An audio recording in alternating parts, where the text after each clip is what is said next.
Okay, you put Jordan on your back. You had to do something special. He says, I want a 50. I don't want 49. Don't want 48. Give me 50, New York judges. Give me 50. I said I was going to give this kid Bruin love. This is special right here. Yeah, this is special. This is special. I always love looking at people who can dunk like that. Probably because I can't even get off the ground a couple inches, much less like that guy being able to put the ball between his legs and still get in the hoop before he hits the ground.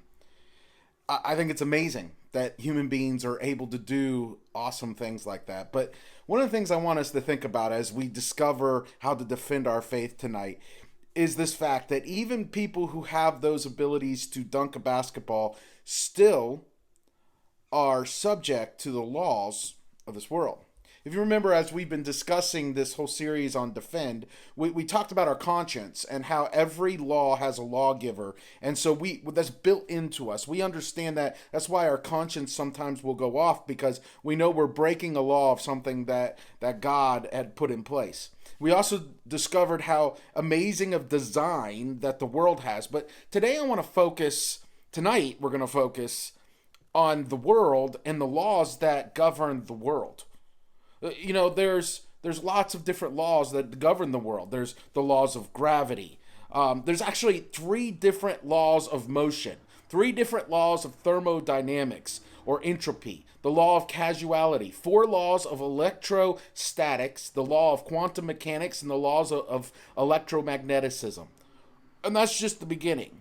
And these are things I don't even know. I got them written on my screen right here so I can remember them, because there's all these laws that everything that the world functions in and how the world works that we operate in, but we aren't mindful of it and know about it because it's just how it works. But we don't always understand exactly how it works.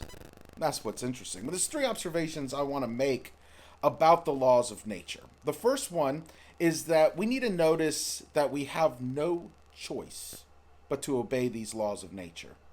Dr. Jason Lisle, who is a PhD in astrophysics, said this: everything in the universe, every plant and animal, every rock, every particle of matter or light wave is bound by laws which it has no choice but to obey.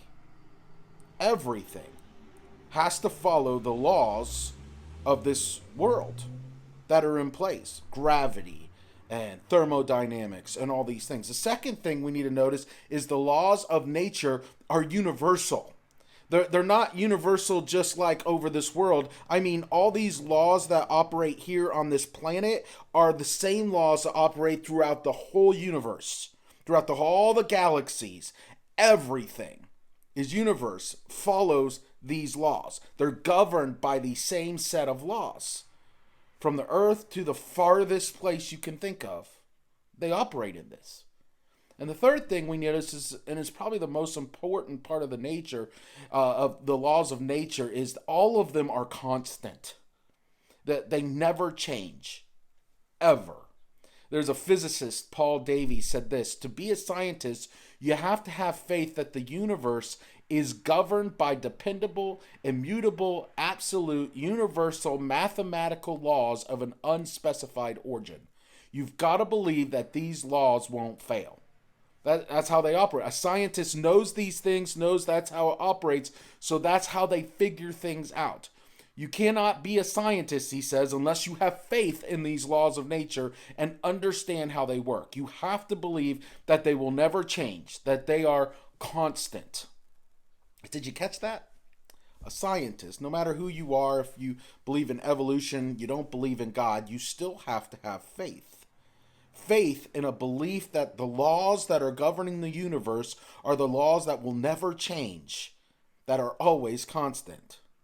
So that is our foundation for tonight as we discuss this. So let's just take one of these laws, one of these things that are in our planet and our universe that govern how things work. Let's take an easy one, the law of gravity.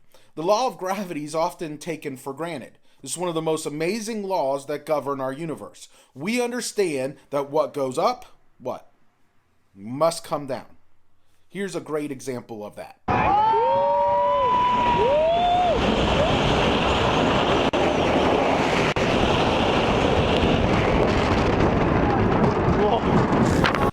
You should be very thankful that people understand the law of gravity, or else that little ride could have gone really, really bad. How are people able to determine what's going to happen on that ride as it goes up the hill and comes down, and how everything will work to give safety and know that people will be safe on it time and time and time again as people wait in line and people want to ride a ride? Gravity actually keeps our planets and stars and everything in order. It keeps everything in the right place, the sun, the moon, everything, pulling them together and keeping them from flying off into space and spinning around, keeping us planted here on Earth from just taking off and just floating around. Yet, with as much as we know about what gravity is and how it actually works, the why of gravity is pretty much still a mystery. So where do these laws of nature come from? That's the big question. Scientists have discovered the laws of nature and they can explain how they work, but they can't explain where they come from. That same physicist who said that scientists had to have faith says this. He makes this comment. Over the years, I have often asked my physicist colleagues why the laws of physics are what they are. And my favorite reply is this. There is no reason, for they are what they are. They just are. Well, earlier he said that they had to have faith to be a scientist, and that these laws, the mathematical, absolute, universal laws, are things they have to believe they will never fail, but they can't explain where they come from. He says that it just are. Well, that can't be. We understand that every law that is put in place is put in by a lawmaker. Well, of course, we know the answer. Here's 1 Corinthians 1, 16 and 17 says, For by him all things were created in heaven and on earth, visible and invisible, whether thrones or dominions or rulers or authorities, all things were created through him and for him. And he is before all things, and in him all things hold together. Please make sure you catch what verse 17 just said. In Jesus, in our God, all things are held together. All of our laws are made by someone, our God. And there has to be someone to enforce those laws and keep them in place. And God says he both made the laws and he also enforces the laws, keeping them all together. The laws of nature obey him, obey God, just like laws that we are given. Through those laws, he holds our universe together. Nature has no choice but to obey the ultimate lawgiver. That's the fact. What a great way to defend our faith when we understand that even nature has a law, has to follow the law, and cannot break it. Actually, the only thing that God created that can break his law is us. Wow. What a loving God. He didn't make us robots, make us have to follow. He gives us the right to say, you know what? I want to honor God. I want to love God. Isaiah 45 talks about this. He says, God made the earth, he put people in it, he stretched out the heavens, and he is the one who commands the universe what to do. And he says, I created it all, and I continue to make it obey the laws that I have put in place. God is the one who keeps it all together. He's the one why there's not complete chaos. Why I'm sitting here and can trust that I'm not going to just float up and just disappear. I can have confidence in things and know how things work. The unseen things that he created, these laws, help us to see God. We talked about Psalm 19 last week, and we said that the heavens declare the glory of God and the sky proclaims his handiwork. But verses 2 through 4 say, Day to day pours out speech, and night to night reveals knowledge. There is no speech, nor are there words whose voice is not heard. Their voice goes out through all the earth, and their words to the end of the world. In them he has set a tent for the sun. Why do the laws in countries exist? Why does our government make laws? The primary purpose of a government making law is for freedom, provision, protection of the people. Though governments are not perfect, they are put in place to care for their citizens. It makes sense, right? Why do we have a seatbelt law? I mean, why does it matter to our government whether I wear my seatbelt or not? Well, because the government wants to make sure I'm protected when I'm driving a motor vehicle. Since we know that is true, when we understand that principle, we have to assume that the laws of nature exist for the same reason. The God, the divine lawmaker, is concerned about us, our freedom, our provision, our protection. The laws of nature do just that for us, and they help us see a God who loves us, who shows himself even in the laws he created to keep the world together. I want you to notice the language of Psalm 19 again.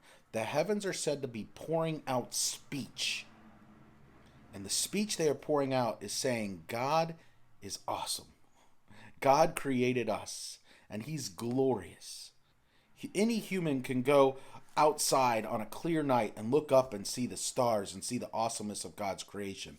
The heavens point out who God is, but ultimately we can also see these unseen things and how everything just works together and how all these laws keep us safe, provide for us, take care of us, show that God loves us. I think that's an awesome, awesome thing. And that's what we're learning tonight. This seen and unseen invite us to see God. What an amazing God we have. A universe that was not governed by laws would be a universe of chaos. It'd be impossible to live in. Think about it. If all of a sudden our government got rid of all the laws, got rid of everything, and said, you know what, just be free, do whatever you want, every person can do what they want, what do you think would happen? We would be in utter chaos. Same thing if God said, you know what, the laws of nature don't matter anymore, I'll just release those. I think our world, our lives would be over. The most brilliant people we know completely understand that there are laws of nature. Doesn't matter if they're atheists and don't believe in God, they believe in these laws. They have to. It's how they're scientists. And understand that everything is put in place to keep everything in order. So who's the one who you think put all that and is trying to create order? A loving God. If the laws of nature obey God, what do you think that means for us? What do you think that means for human beings? And that's why Romans says that man suppresses the truth. They don't want to have to listen to what God says, so they suppress the truth and say, he didn't make it. It's just all an accident. Nothing should govern me. I should be able to do whatever I want. And the truth is, God put everything in place. Everything's held together by him. Everything is pouring out. Even the speech of the world is pouring out. Look at this awesome, amazing God and what he has done for you. So I want to challenge us. First, how can you defend your faith to others? But also, how have you been in following the laws that God has put for you, to provide for you, to protect you, to take care of you? God can work in the lives of others, can work in your life, and he wants to use us. But he allows us to decide. I can decide today if I want to live for Rob or if I want to live for God. And I hope that through this lesson, I hope through this time tonight, you've realized that God has put things in place to protect you, to help you follow him. So as you guys go into your time of questions now, I pray that you'll really look in your heart and understand why God puts things in place. To help, to keep chaos from melting over. And we get that. Murder starts happening right now and it goes unchecked. It's going to be survival of the fittest. You better be the best fighter you know, because only the strong will survive. But why would we care for the weak if there wasn't a God who cared for all of us? If we didn't have a heart like God. So enjoy your time together now and know that I am praying for you and I appreciate you. Enjoy your night. God bless.